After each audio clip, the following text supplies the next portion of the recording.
যারা হয়তো একটু কম নাম্বার পেয়েছে তাদেরকেও উৎসাহ করা হয়। তো সবকিছু একসাথে সামলে আমি পড়াশোনাটা চালিয়ে গেছি। নমস্কার, আপনারা দেখছেন কলকাতা দর্পণ। আজ 1 জুলাই, অর্থাৎ ডক্টর বিধানচন্দ্র রায়ের জন্মদিন। সেই উপলক্ষে 17 নম্বর ওয়ার্ড নাগরিক বৃন্দ ক্লাব আইসিএসসি, সিবিএসসি ও আইএসসি ছাত্রছাত্রীদের জন্য এক সম্বর্ধনার সন্ধ্যের আয়োজন করেছে।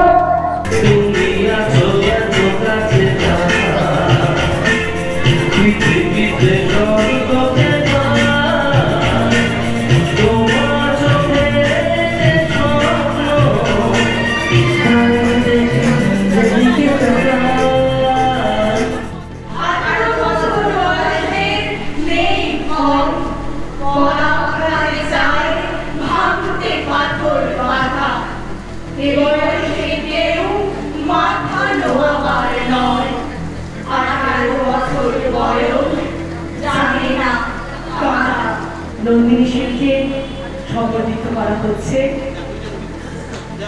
কৃষ্ণেন্দু সেনগুপ্ত, প্রদ্যুৎ ঘোষ মহাশয় দুজনে মিলে সংবর্ধিত করল। পশ্চিমবঙ্গে প্রথম তাকে আমরা পেয়েছি শুধু কষ্ট মুহূর্ত, কারণ পরীক্ষায় প্রথম হতে আমাদের বাড়ির লোক সবসময় বলে যে পশ্চিমবঙ্গে প্রথম হয়েছে। যথেষ্ট অক্লান্ত পরিশ্রম করেছিল। কৃষ্ণেন্দু সেনগুপ্ত এবং প্রদ্যুৎ ঘোষের হাত দিয়ে তাকে সংবর্ধিত করা হলো। আজকের আমাদের এই অনুষ্ঠানটা ডক্টর বিধানচন্দ্র রায়ের আজকে 145তম জন্মদিন হিসাবে আমরা পালন করি। বিগত প্রায় 20 বছর ধরে এই অনুষ্ঠানটা আমাদের ওয়ার্ড নাগরিক বৃন্দের নামে হয়ে আসছে। এইখানে যারা হয়তো একটু কম নাম্বার পেয়েছে তাদেরকেও উৎসাহ করা হয়, কারণ আমরা দেখেছি যে বিগত দিনে এখান থেকে উৎসাহ তারা পেয়ে আরো সামনের দিকে হয়তো মাধ্যমিক সে একটু খারাপ করেছে, উচ্চ মাধ্যমিকে ভালো করেছে, তারপরে আরো বড় জায়গায় গেছে, কিংবা উচ্চ মাধ্যমিক একটু খারাপ করেছে তারপরে কলেজ লাইফে গিয়ে সে আরো ভালো হয়েছে। শুধু যে পড়াশোনার জন্য ভালো হবে তা নয়, আজকে সমাজ ব্যবস্থা যেভাবে পাল্টে গেছে, যেভাবে আমরা দেখতে পারি যে আজকাল ফ্ল্যাট কালচারের মধ্যে দিয়ে যে পাশের ফ্ল্যাটে যদি কোনো মানুষ যদি সমস্যা পড়ে তার পাশে পর্যন্ত দাঁড়ায় না মানুষ, সে জায়গায় দাঁড়িয়ে আমরা মানুষের ছেলেদের বাচ্চাদের মধ্যে এটা ঢুকিয়ে দিতে চাই যে সবার ফার্স্টে পড়াশোনা করা শুধু টাকা কামাই করার জন্য নয়, পড়াশোনা করা প্রকৃত মানুষ হওয়া, মানুষের পাশে দাঁড়া। কারণ হচ্ছে আমরা বিবেকানন্দর দেশের মানুষ, বাংলার মানুষ, বিবেকানন্দর বাংলা, যে বাংলায় বিবেকানন্দ বলে গেছে জীবে প্রেম করে যেই জন সেই জন সেবী যে ঈশ্বর, অর্থাৎ জীব সেবার মধ্যে দিয়ে শিব সেবা। যদি যতক্ষণ পর্যন্ত আমরা যে সেবার মধ্যে দিয়ে, যে পড়াশোনার মধ্যে দিয়ে যদি মানুষের সেবা না করতে, মানুষের পাশে না দাঁড়াতে, যদি মানুষের মতো মানুষ না হতো, তাহলে সেই শিক্ষা, সেই পড়াশোনার কোনো দাম আছে বলে আমরা মনে করি না। তাই আজকে আমাদের এই অনুষ্ঠানের মধ্যে দিয়ে এই অঞ্চলে যে সকল ছাত্র ছাত্রী যারা মানে পড়াশোনায় পাশ করেছে, যারা কৃতিত্বের সাথে সামনের দিকে এগিয়ে যাচ্ছে, তাদেরকে উৎসাহ দান এই কারণেই আমরা করে থাকি। আমার সাথে এই মুহূর্তে আছে নন্দিনী শীল, ওয়েস্ট বেঙ্গলে টপ করেছে।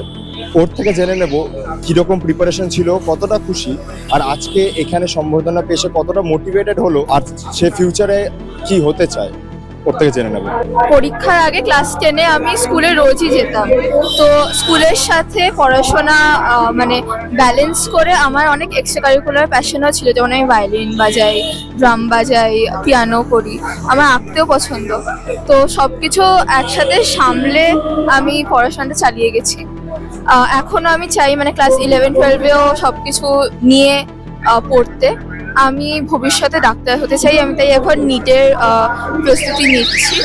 এবং আজকের এই সম্বর্ধনা অনুষ্ঠানে এসে আমার মানে ভবিষ্যতে ভালো করা নিয়ে ইচ্ছেটা হয়তো বেশি দৃঢ় হয়ে গেছে আমার। এখন আমি ভাবি যে আমি হয়তো পরের 2 বছর পর এখানে আবার এসে সম্বর্ধনা অনুষ্ঠানটা আসতে পারবো। হ্যাঁ। আচ্ছা, তুমি বলছো তুমি ড্রামস বাজাও, ভায়োলিন বাজাও, অনেক কো কারিকুলার অ্যাক্টিভিটিতে জড়িত। অনেক বাবা মাই তার সন্তানের পড়াশোনার জন্য নাচের ক্লাস, খেলাধুলা বন্ধ করে দেয় যে পড়াশোনা হয়তো হ্যাম্পার হবে। তো সেই দিক থেকে তোমার কি ব্যালেন্স করতে কোনো সমস্যা হয়েছে পড়াশোনা আর কো কারিকুলার অ্যাক্টিভিটিস এর মধ্যে? আমার পরিবার সবসময় মানে কো কারিকুলার অ্যাক্টিভিটিস নিয়ে আমি যে এত ইনভলভ সেটা নিয়ে আমার পরিবারের কখনোই কোনো সমস্যা ছিল না। ইনফ্যাক্ট ছোটবেলা থেকেই ওরাই আমাকে বিভিন্ন রকম জিনিসে এনকারেজ করেছে। তো তাই আমার মনে হয় শুধু মানে নিজের প্যাশনগুলো ছেড়ে দিলেই মানে পড়াশোনায় ভালো হওয়া যায় না। পড়াশোনাটা করার জন্য বা এফেক্টিভলি পড়াশোনাটা বোঝার জন্য তোমার মানে মানসিকভাবে একটা ভালো থাকতে হবে, তোমার যেটা তোমার প্যাশনই তোমায় দিতে পারবে। আচ্ছা, তুমি এখন কোন স্কুলে পড়ো? Modern high. তো তুমি কি 11-12 এখান থেকে পারসিউ করবে? তোমার স্কুল থেকে কি বলছে, মানে তুমি ওয়েস্ট বেঙ্গলের টপ, সেখানে স্কুলের যে টিচার বা তোমার বন্ধু বান্ধব তাদের কি বক্তব্য, তারা কতটা অ্যাপ্রিসিয়েট করলো তোমাকে?